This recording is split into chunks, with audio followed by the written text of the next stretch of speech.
ఓం మహాగణాధిపతయే నమః. ఓం గురుభ్యో నమః. ఓం శ్రీమాత్రే నమః.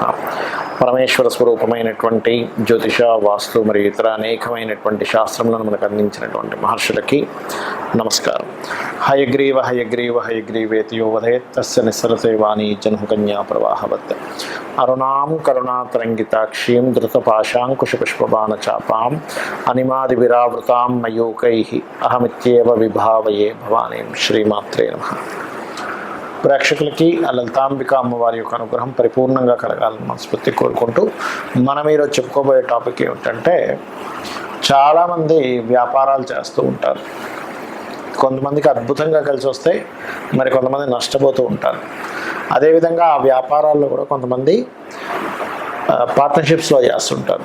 అంటే అలాగా ఈ జాతకుడు ఇంకొకరు కలిసి పార్ట్నర్షిప్లో చేయడం, అందులో కొంతమంది ఓన్లీ ఇన్వెస్ట్మెంట్ చేయడం, అవతల వాళ్ళు చూసుకోవడం, ఇలా రకరకాలుగా ఇద్దరు ముగ్గురు కలిసి చేస్తూ ఉంటారు. అయితే ఈ వ్యాపార విషయాల్లో చాలామంది ఏమనుకుంటారంటే, నక్షత్రం టు నక్షత్రం, అంటే వీళ్ళది పలానా నక్షత్రం, అవతల వాళ్ళది ఇంకో నక్షత్రం అయినప్పుడు ఆ నక్షత్రాలు కలిస్తే చేయొచ్చు, నక్షత్రాలు కలవకపోతే వ్యాపారం పార్ట్నర్షిప్ చేయకూడదు అనుకుంటారు. అది పూర్తిగా రాంగ్, గుర్తుపెట్టుకోండి.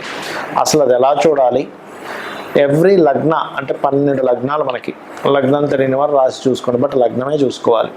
ప్రతి లగ్నానికి అసలు వ్యాపారం అభివృద్ధి అవ్వడానికి ఏం చేయాలి, ఒకవేళ పార్ట్నర్షిప్స్ చేస్తున్నాము కానీ పాడైపోయింది అన్నప్పుడు దానికి రెమెడీ ఏం చేసుకోవాలి, అసలు పార్ట్నర్షిప్ చేయడానికి మీ లగ్నరీత్యా సప్తమ స్థానాధిపతి ఎవరు చూడాలి, అదేవిధంగా మీరు ఏదైనా ఒక వ్యాపారం చేసుకోవాలంటే అసలు మీ జాతకంలో ఏం చూసుకోవాలనేటువంటి విషయాలు మనం ఇప్పుడు తెలుసుకుందాం.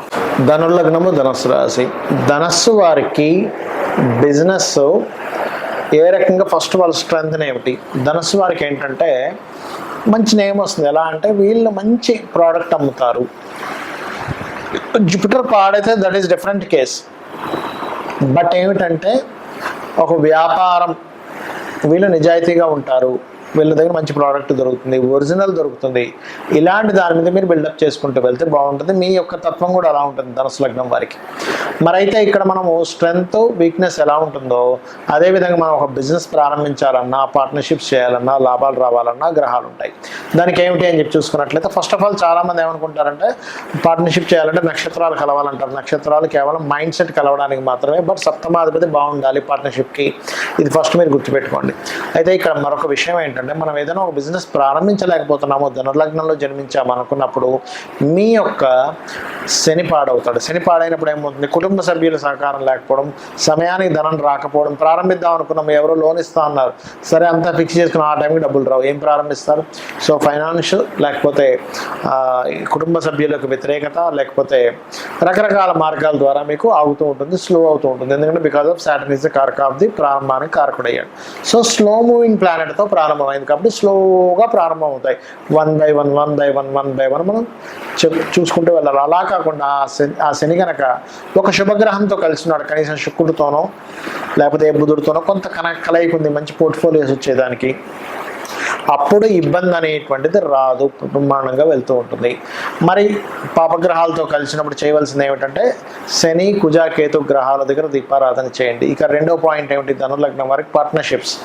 ఇది బుధుడు అవుతున్నాడు అంటే ఏమిటి, పార్ట్నర్ చాలా తెలివైన వ్యక్తి కూడా వస్తాడు, మీకు అందులో ఎటువంటి డౌట్ లేదు. పార్ట్నరే వ్యాపార ప్రారంభం చేయడానికి కానీ వ్యాపార ప్లానింగ్ మొత్తం పార్ట్నర్ చేస్తూ ఉంటాడు, మీరు ఓన్లీ ఇన్వెస్ట్మెంట్ చేస్తుంటారు కొన్ని సందర్భాల్లో. అయితే ఇక్కడ ఈ పార్ట్నర్ కారకుడైన బుధుడు కనుక పాడయ్యాడు అంటే మీరు ఒకటే బాగా గుర్తుపెట్టుకోవాలి, మీరు మోసపోతారు. ఆ వ్యాపారంలో పార్ట్నర్ ఎవరైతే ఉన్నారో అతను మొత్తం క్యాప్చర్ చేసి, ఇది ఏమీ లేదు ఇందులో, మొత్తం నేనే చూసుకుంటున్నా, డబ్బులు కూడా నేనే తీసుకొచ్చాను, నువ్వేదో కొంచెం తీసుకొచ్చావు, నీ డబ్బులు ఎప్పుడో అయిపోయాయి కాబట్టి ఇదంతా నాదే, నువ్వు ఎంతో కొంత బయటికి వెళ్ళిపో అని చెప్తాడు. కొన్ని కేసెస్లో అయితే నేను చూశాను, రూపాయి కూడా చేతిలో రాకుండా బయటకు వచ్చిన వాళ్ళని నేను బోల్డ్ మందిని చూశాను. అందుకని ఏం చేయాలి, బుధుడు బాగుంటేనే పార్ట్నర్షిప్స్లోకి వెళ్ళాలి. బుధుడు ఏమాత్రం పాడయ్యాడా, చంద్రరాహుతో కలిశాడా, మీరు వెళ్ళారు, అయిపోయింది. ఇంకా వాడు మోసం చేయడం ప్రారంభించాడు ఇంక మిమ్మల్ని పార్ట్నర్. ఇంకొన్ని కేసెస్లో అయితే జీవిత భాగస్వామి పార్ట్నర్షిప్గా వచ్చి పాడైపోయిన కేసెస్ నేను బోల్డ్ అని చూశాను. కాబట్టి బుధుడు బాగుంటేనే పార్ట్నర్షిప్. ఇంకోటి, బుధుడు పాడైతే సమాజంలో అడ్వర్టైజ్మెంట్స్కి ఎక్కువ ఖర్చు పెడతారు కానీ దాని తగ్గట్టుగా డబ్బులు రావు, అది మెయిన్గా చూసుకోవాలి. ఇక లాభాన్ని ఇచ్చే గ్రహం ఎవరు అంటే శుక్రుడు. ఈ శుక్రుడి యొక్క స్థితి చాలా జాగ్రత్తగా చూసుకోవాలి. ఎందుకంటే శుక్రుడికి లాభాధిపత్యంతో పాటు షష్టమాధిపత్యం కూడా వచ్చింది.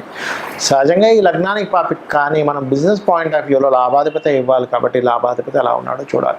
లాభాధిపతి కనుక బాగోలేడు అంటే స్త్రీలతోనో లేకపోతే ఏదో లిటికేషన్లోనో గొడవల వల్ల లాభాలు తగ్గుతూ ఉంటాయి. అంటే ఏమిటి, ఆ గొడవల వైపు కోర్టు కేసుల వైపు వెళ్లకుండా చూసుకోవాలి. ఎందుకు, లేకపోతే ఏమో దాని చుట్టూ తిరుగుతూ ఉంటారు, బిజినెస్ పక్కకు పోతుంది. కాబట్టి ఈ జాగ్రత్తలు తీసుకోవాలి. అదే శుక్రుడు బాగున్నాడు, స్త్రీ మూలకంగానే డబ్బులు వస్తాయి. లోన్ తీసుకొచ్చి మళ్ళీ దాన్ని గ్రో అప్ చేయడం ద్వారా లాభాలు పెరుగుతాయి మళ్ళీ.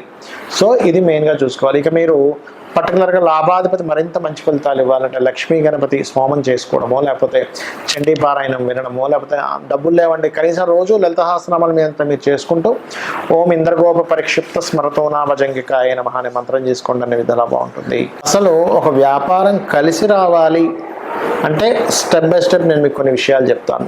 అంటే నేను చూసిన అనేక వందల వేల జాతకాలు, అనేక మందితో మాట్లాడి అనేక వ్యాపార సంబంధించిన అనుభవాలతో చెప్తున్నటువంటి అంశం గుర్తుపెట్టుకోండి. పాయింట్ నెంబర్ 1, మీకు ఇంట్రెస్ట్ ఉన్న వ్యాపారం చేయాలని రూల్ లేదు. మీకు అనుభవం ఉన్న వ్యాపారం చేయాలి. ఎప్పుడైనా గుర్తుపెట్టుకోండి, ఇంట్రెస్ట్ వేరు, అనుభవం వేరు. ఇంట్రెస్ట్ ఉందండి, ఫైన్, దాన్ని కూడా రాణించవచ్చు. కాబట్టి దానికి ఎంత కష్టపడాలనేది ఒక క్యాలిక్యులేషన్ చేయాలి. ఇక్కడ ఒక వ్యాపారం మనం ప్రారంభించేటప్పుడు ఆల్రెడీ డిమాండ్ ఉన్న వ్యాపారం మనం చేస్తున్నామా, డిమాండ్ని క్రియేట్ చేస్తున్నామా అంటే చిన్న ఎగ్జాంపుల్ చెప్తా. డిమాండ్ ఉన్న వ్యాపారం అంటే ఏమిటి, ఇప్పుడు స్కూల్స్ స్టార్ట్ అవుతాయి, నెక్స్ట్ స్కూల్ బ్యాగ్స్ అమ్మడం ఇస్ డిమాండ్ ఉన్న వ్యాపారం. మనకు మొన్న కోవిడ్ వచ్చింది, ఆ టైంలో మాస్కులు బాగా అమ్ముడుపోయాయి. బాగా వర్షం పడుతున్నప్పుడు మిరపకాయ బజ్జీలు ఎవరైనా కొనుక్కుంటారు. బాగా ఎండగా ఉన్నప్పుడు ఈ జ్యూస్ సెంటర్స్ కానీ చిరుకు రసం బండ్లు కానీ ఇవన్నీ ఆటోమేటిక్గా అమ్ముడుపోతాయి. దాని గురించి మీరు పెద్దగా పబ్లిసిటీ చేయక్కర్లేదు. మనిషికి అవసరం, నీడ్, అవసరం బట్టి కొనేసుకుంటాడు అర్జెంట్. ఇప్పుడు బాగా సిటీలో ఆ మధ్య ఒకసారి చూడండి, కోవిడ్ వచ్చినప్పుడు వ్యాక్సిన్స్ సంబంధించినవి, సమ్ టాబ్లెట్స్ సంబంధించినవి అవి బ్లాక్లో కూడా అమ్మారు. అంటే ఏమిటి, డిమాండ్ ఉన్న వ్యాపారం చేసేటప్పుడు డిమాండ్ ఏది ఉందో దాన్ని తెలుసుకుని వ్యాపారం చేయడం ఒకటి. రెండవది డిమాండ్ని క్రియేట్ చేసి చేయడం. అంటే ఒక వ్యక్తి ఒక వస్తువును ఒక రకంగా అమ్ముతున్నప్పుడు దాన్ని ఇంకా బాగా తయారు చేసి వేరే వాళ్ళకంటే నాది బాగుందని చూపించుకొని మార్కెట్లోకి వెళ్ళి అమ్మడం. ఈ రెండిట్లో మీరు దేన్ని బాగా చేయగలరు అనేది ఒకసారి ఆలోచించగలగాలి. ఇది పాయింట్ నెంబర్ 1. రెండవది, మీకు ధనం ఇచ్చేటువంటి కారకుడు నిజంగానే మీ జన్మజాతకంలో వ్యాపార యోగాలు ఉన్నాయా లేవా అనేది ఫస్ట్ చెక్ చేసుకోండి. అంటే వ్యాపార యోగం ఉంటేనే వ్యాపారంలో దిగాలి, వ్యాపార యోగం లేకపోతే వ్యాపారాల్లో దిగడం వల్ల నష్టపోవడం తప్పితే ఏమీ ఉండదు అక్కడ. దీన్ని ఎలా చూస్తారు అంటే బుధగ్రహం ఎలా ఉంది ఈజ్ మోస్ట్ ఇంపార్టెంట్. లాభాధిపతి ఎలా ఉన్నాడు, ధనాధిపతి ఎలా ఉన్నాడు. నిజంగానే బుధుడు రాసులకి లేదా ఈ యొక్క వ్యాపార కారకుడితో సంబంధం ఉందా, స్వేచ్ఛాయోగం ఉందా, అంటే శనికేతువులు ఎలా ఉన్నారు, శని రాహువులు ఎలా ఉన్నారు ఈజ్ మోస్ట్ ఇంపార్టెంట్. ఇక్కడ ఏదైనా ఒక వ్యాపారం సరే మీకు కలిసి వస్తున్న వ్యాపారం తెలిసింది, అందులో ఏంటి, అది సర్వీస్ ఓరియంటెడా ప్రోడక్ట్ ఓరియంటెడా తెలుసుకోవాలి. సర్వీస్ ఓరియంటెడ్ అయితే సర్వీసెస్ చేయడమే. అంటే లైక్ ఏదైనా ఇప్పుడు స్కూల్స్ ఉన్నాయి, సర్వీసెస్, అది ప్రోడక్ట్ కాదు. రియల్ ఎస్టేట్ సర్వీసెస్ అంటే మీరు మధ్యలో ఉండి మధ్యవర్తిగా ఎవరికైనా అమ్మిస్తున్నారు, కొనిపిస్తున్నారు, దట్ ఈస్ సర్వీస్. అట్లా సర్వీసెస్ చేసేవి. డాక్టర్ ఉన్నాడు, సర్వీస్. ఆస్ట్రాలజర్ సర్వీస్, వాస్తు కన్సల్టెంట్ సర్వీస్, లేదా ఒక జాబ్స్ పెట్టించే కన్సల్టెన్సీ పెట్టుకుంటారు, అదొక సర్వీస్ అనమాట. అదేవిధంగా ఏదైనా ఒక రెంటల్స్కి ఇస్తున్నాము. ఇప్పుడు షామియా మనకి ఇవి ఉంటాయి, ఏది ఒక వంట సామాన్లు కానీ లేకపోతే పెళ్లి సామాన్లు కానీ రెంట్లకి ఇస్తుంటారు. నువ్వు ఎనీథింగ్ నువ్వు ఒక రెంట్కి ఇచ్చి మళ్ళీ ఆ రెంట్ మీద తీసుకునేది కూడా సర్వీసెస్ కిందకే వస్తాయి. అంటే నువ్వు అక్కడ ఏమీ ప్రత్యేకంగా నువ్వేమీ అమ్మట్లేదు, నువ్వు ఒక సర్వీస్ చేస్తున్నావు. నీకు సర్వీస్ ఉందా, బిజినెస్, లేకపోతే ప్రోడక్ట్ ఉందా ఈజ్ మోస్ట్ ఇంపార్టెంట్. ఇవన్నీ ఒక ఎత్తు అయితే ఏ బిజినెస్ అయినా సరే దానికంటూ ఒక లెక్క ఉంటుంది. చాలామంది తెలియని విషయం ఏంటంటే బిజినెస్ పెడతారు, 1 నెల రోజులు చూస్తారు, 2 నెలలు చూస్తారు, అమ్మో మన వల్ల కాదు ఇది తీసేయాల్సిందే అని ఇమ్మీడియట్లీ తీసేస్తారు. ఒక మొక్క మనం నాటినప్పుడు, ఒక విత్తనం వేసినప్పుడు ఆ విత్తనం చిగురించి పైకి రావడానికి దానికి ఒక టైం పడుతుంది.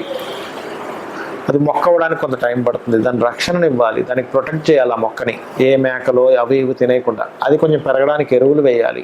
దానికి ఒక కొలమానం ఉంటుంది, 2-3 సంవత్సరాలు, 4 సంవత్సరాలు, 5 సంవత్సరాలు మనకు పండు వస్తుంది. ఆ క్యాలిక్యులేషన్ రిస్క్ తెలిసిన వాళ్ళు దాన్ని యాజ్ ఇట్ ఈజ్గా ఒక రైతుకి తెలుసు. అదే మనకు చిన్నపిల్లలు అనుకోండి, రోజు ఆ విత్తనం వేసిన దగ్గర తీసి ఇంకా మొక్క రావలేదు ఏంటని చూస్తూ ఉంటే అది మొక్కే రాదు. సో ఈ క్యాలిక్యులేషన్ ఫస్ట్ ఆఫ్ ఆల్ మీరు తెలుసుకోగలగాలి.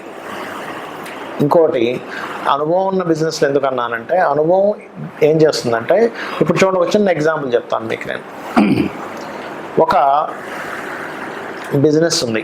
ఏమిటి ఆ బిజినెస్ అంటే, చిన్న ఎగ్జాంపుల్ మీకు ఏం చెప్తాను, ఒక జ్యూస్ బిజినెసే ఉందనుకుందాం, లేకపోతే ఒక పాల వ్యాపారమే ఉందనుకుందాం. ఒక ఒక ఒక వ్యక్తి పాల వ్యాపారం, ఇద్దరు ఫ్రెండ్స్ పాల వ్యాపారం ప్రారంభించారు. ఒక వ్యక్తి ఏమో లక్షలు సంపాదిస్తున్నాడు, ఇంకో వ్యక్తి ఏమో అప్పులు పాలయ్యాడు. అదేంటారు, నువ్వు ఒక 50 గేదెలు తీసుకొచ్చాను, నేను 50 గేదెలు తీసుకొచ్చాను, బట్ మన ఇద్దరం ఎందుకు సక్సెస్ ఏం ఫెయిల్ అయ్యి తీసుకుంటే, ఇతనికి అనుభవం ఉంది. ఎలాంటి అనుభవం ఉంది? సక్సెస్ అయిన వ్యక్తికి ఒక గేదెని చూసినప్పుడు, ఒక ఆవుని చూసినప్పుడు ఆ దాంట్లో సెన్సిటివ్ తెలిసిపోయేది, ఇది జబ్బులో పడబోతుంది అని. అదొకటి. రెండవది, ఇక్కడ ఇతను ఓన్లీ పాలతోనే వ్యాపారం చేశాడు, కానీ మిగతా వచ్చేటువంటి వాటితో కూడా ఈయన వ్యాపారం చేశాడు. ఏంటి? ఆవులు కూడా పెంచుకొని ఆవు యొక్క గోమూత్రం అమ్మడం, ఆ పిడకల్ని కూడా అమ్మడం, దాని ఎరువులు దానికి మార్చుకోవడానికి, వీటికి కూడా వ్యాపారం చేశాడు. అంటే ఏమిటి? ఒక వ్యాపారాన్ని ఎలా చేయాలి, ఆయనకు లాస్ వస్తుంది, నాకు లాభం వస్తుంది, వాట్ ఈస్ ద రీజన్? ఇట్లాగే చాలామంది బిజినెస్లో కూడా ఏం చేస్తారు, వాళ్ళకి అవసరం లేకపోయినా స్టాఫ్ని ఎక్కువ మంది పెట్టుకుంటారు. ఆ స్టాఫ్ ఎక్కువ మంది పెట్టుకుని వాళ్ళకి శాలరీస్, ఫస్ట్లో ఎంత స్టాఫ్ కావాలి, నేను ఎంత స్టాఫ్ని రిక్రూట్ చేసుకుంటున్నాను అనేటువంటి స్ట్రాటజీస్ తెలియకపోతే కూడా లాస్ వస్తుంది. హెవీ రెంటల్స్ పెడతారు. సరే, ఓకే, ఒక్కొక్క ఏరియాలో మంచి పాష్ ఏరియాస్లో హెవీ రెంటల్స్ ఉంటాయి, కానీ దాని తగ్గట్టుగా మనం ఎన్ని రోజులు భరించాలి, ఎన్ని రోజులు భరిస్తే దానికి ఎంత కష్టపడాలని ఒక స్ట్రాటజీ కనుక వేసుకోకపోతే మీరు బిజినెస్లో రాణించలేరు. ఫైనల్గా నేను చెప్పేది ఒకటే, ఎవరైనా బిజినెస్లో రాణించాలి, బాగా లాసుల్లో ఉన్నామన్నప్పుడు అమ్మవారి మంత్రం ఒకటి ఉంటుంది, అది చెప్తాను ఫైనల్గా. ఏంటది అంటే, ఓం ఇంద్రగోప పరిక్షిప్త స్మరతోనా భజంగికాయే నమః అనేటువంటి నామం కనుక రోజు 40 నిమిషాలు చేసుకున్నట్లయితే ఖచ్చితంగా బిజినెస్లో సక్సెస్ అవుతారు. శ్రీమాత్రే నమః.